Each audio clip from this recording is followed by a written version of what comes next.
இப்போ தான் நீங்கள் சமைக்க கற்றுக்கிறீங்க, இனிமேல் தான் கற்றுக்க போகிறேங்கிற சொல்கிறவங்களுக்கு ஏற்ற சாப்பாடு இந்த பிகினர்ஸ் தக்காளி சாப்பாடு. இல்லை பேச்சுலர்ஸ் தனியாக இருக்கீங்க, காலேஜ் பசங்க தனியாக ரூமில் இருந்துட்டு நானே சமைச்சு தான் நான் கொண்டு போவேங்கிற போது ஈஸியாக ரெடி ஆகக்கூடிய டேஸ்டியான சாப்பாடு தான் இந்த தக்காளி சாப்பாடு. ஈஸியாக டேஸ்டியாக சாப்பிட ரெடியா? வாங்க இப்போ நம்ம பார்க்கலாம். ஃபர்ஸ்ட்டாக நம்ம கடாயில் ஒரு 4 ஸ்பூன் ஆயில் ஊற்றிடலாம். நான் கோகோனட் ஆயில் எடுத்திருக்கேன். கோகோனட் ஆயில் 4 டேபிள் ஸ்பூன் ஊற்றிடுங்க. எண்ணெய் நல்லா காஞ்சு வரும்போது நீங்கள் அதில் கொஞ்சமாக கடுகு சேர்த்துருங்க. எண்ணெய் நல்லா காஞ்சு வரும்போது சோம்பு 2 டீஸ்பூன் ஃபுல்லாக போட்டுக்குங்க. 2 டீஸ்பூன் சோம்பு போட்டுட்டு கடுகு சோம்பு நல்லா வெடித்து வரும்போது 3 பட்டை போடுங்க. 3 பட்டை, கொஞ்சமாக கருவேப்பிலை போட்டுட்டு ஒரே ஒரு பச்சை மிளகா போட்டுக்கலாம். அது கூடவே நீங்கள் 2 கிராம்பு போட்டுட்டு நல்லா நீங்கள் வணக்குங்க. பச்சை மிளகாய் நல்லா வேகிற டைமில் நீங்கள் கட் பண்ணி வச்ச சின்ன வெங்காயம் ஒரு 200 கிராம் இதில் சேர்த்துருங்க. பெரிய வெங்காயம் யூஸ் பண்ணால் டேஸ்ட் வராது, இதுக்கு நம்ம சின்ன வெங்காயம் தான் யூஸ் பண்ணணும். சின்ன வெங்காயம் நல்லா ப்ரௌன் கலரில் ஆகிற வரைக்கும் நல்லா வணக்கிட்டே இருங்க. ஸோ அது கொஞ்சம் நல்லா ப்ரௌன் கலராக மாறுற டைமில் பார்த்துட்டு வெறும் மிளகாத்தூள் மட்டும் 2 டீஸ்பூன் ஃபுல்லாக போட்டுருங்க. இந்த டீஸ்பூன் பார்த்திங்கன்னா பெரிய ஸ்பூன் கிடையாது, சின்ன ஸ்பூனில் 2 டீஸ்பூன். ஏன் நம்ம எண்ணெயிலே இந்த மிளகாத்தூள் போடுறோன்னா, நம்ம எண்ணெயில் இந்த மிளகாய் பொடி போடும்போது நமக்கு அந்த ஃபுட்டுக்கு கலர் கொடுக்கும், டேஸ்ட்டும் கொஞ்சம் தூக்கி கொடுக்கும். ஸோ நம்ம இது ஆயில்லையே அந்த மிளகாத்தூள் போட்டு நல்லா நீங்கள் வணக்கிடுறீங்க.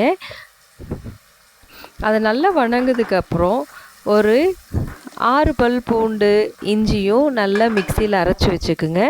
அரைச்ச விழுதும் இதில் போட்டு நல்லா வணக்கிடுங்க.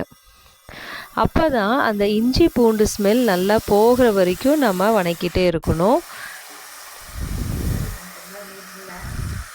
லைட்டாக அடி பிடிக்கிற மாதிரி இருக்கும், ஸோ கிளறி விட்டுட்டே இருங்க. இப்போ பார்த்தீங்கன்னா கலர் நல்ல ரெட் கலரில் இருக்கும். இன்கினதுக்கு அப்புறமா ஒரு 5 தக்காளி நல்லா மிக்சியில் அரைச்சி இதில் ஊற்றிடலாம். மிக்சியில் அரைச்ச தக்காளி ஊற்றுனதுக்கப்புறமா அது நல்லா அந்த பச்சை வாசம் போகிற வரைக்கும் நல்லா கொதிக்க விட்டுருங்க. நியர்லி ஒரு 5 to 8 மினிட்ஸ் ஆகும். அது கொதிக்கிற சமயத்தில் புதினா இருக்குது இல்லையா, புதினா கொஞ்சமாக ஒரு கைப்பிடி அளவு அதில் போட்டுருங்க. ஸோ எதுக்காக புதினா போடுறோன்னா, அது நல்ல டேஸ்ட்டு கொடுக்கும் உங்களுக்கு ஃபுட்டுக்கு. தக்காளி சாப்பாடில் புதினா போடும்போது ஒரு ஃப்ளேவரு நல்லாயிருக்கும் உங்களுக்கு. அதில் இருக்க வாட்டர் எல்லாமே நல்லா குறைஞ்சதுக்கப்புறமா நீங்கள் இதுக்கு நான் 2 டம்ளர் அரிசி ஊற வச்சுருக்கேன். ஸோ நீங்கள் 2 டம்ளர் அரிசி இதுக்கு எடுத்துக்குங்க. அது நல்ல கரெக்டாக தண்ணி குறையிற டைமில் பார்த்துட்டு பட்டை பொடி இருக்கு இல்லையா, பட்டை பொடி ஒரு ஸ்பூன் இதில் போட்டுருங்க. இதுவுமே நல்ல ஃப்ளேவர் கொடுக்கும். லைட்டாக மஞ்சள் பொடி பாருங்கள், கலர் செம்மையாக இருக்கும். டேஸ்ட்டுமே அந்த ரைஸில் அந்த எசன்ஸ், தக்காளியோட எசன்ஸ் எல்லாம் இறங்கி அந்த ஃப்ளேவர் சூப்பராக இருக்கும் உங்களுக்கு தக்காளி சாப்பாடு. இது நல்லா வணங்குற வரைக்கும் விட்டுருங்க. வணங்கினதுக்கப்புறமா நம்ம ஊற வச்சுருந்த அரிசி ஒரு 15 மினிட்ஸ் ஊற வச்சுருங்க. அந்த ஊற வச்சு களைஞ்ச அரிசியை இதில் போட்டுட்டு அது ஆயில் கூட அதையும் ஒரு லைட்டாக மிக்ஸ் பண்ணிவிடுங்க. ஜஸ்ட் ஒரு 1 மினிட் நீங்கள் மிக்ஸ் பண்ணிங்கன்னா போதும்.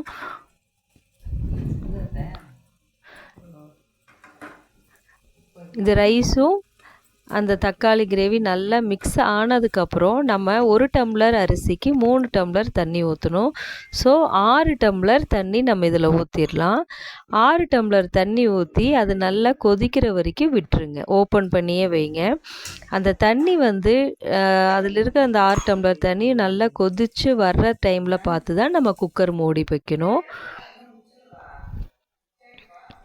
இப்போ பார்த்தீங்கன்னா, தண்ணி கொதிக்க ஆரம்பிச்சிருச்சு. இந்த மாரி தண்ணி கொதிக்க ஆரம்பிக்கும்போது வந்து, நீங்க குக்கர் மூடி வச்சு 2 விசில் விட்டு 5 மினிட்ஸ்க்கு அப்புறம் எடுத்தீங்கன்னா, இந்த மாரி சூப்பரான தக்காளி சாப்பாடு ரெடி. நல்லா பார்க்குறக்கே செம்மையா சுட சுட ஆவி பறக்க இருக்கு தக்காளி ரைஸு. இதோட டேஸ்ட்டே தனியா இருக்குங்க. அவ்வளோ ஒரு டேஸ்ட்டா இருக்கும். ஏன்னா, அந்த பட்டை பொடியும், அந்த தக்காளி எசன்ஸ் நல்லா ஃபுட்டுல இறங்கி சாப்பிடவே செம்மையா இருக்கும். ஸோ ஃபர்ஸ்ட்டு நீங்க இத ட்ரை பண்றீங்கன்னா, ஈஸியான இந்த ரெசிபிய ட்ரை பண்ணுங்க. டேஸ்டியா சமைக்கலாம். Thank you.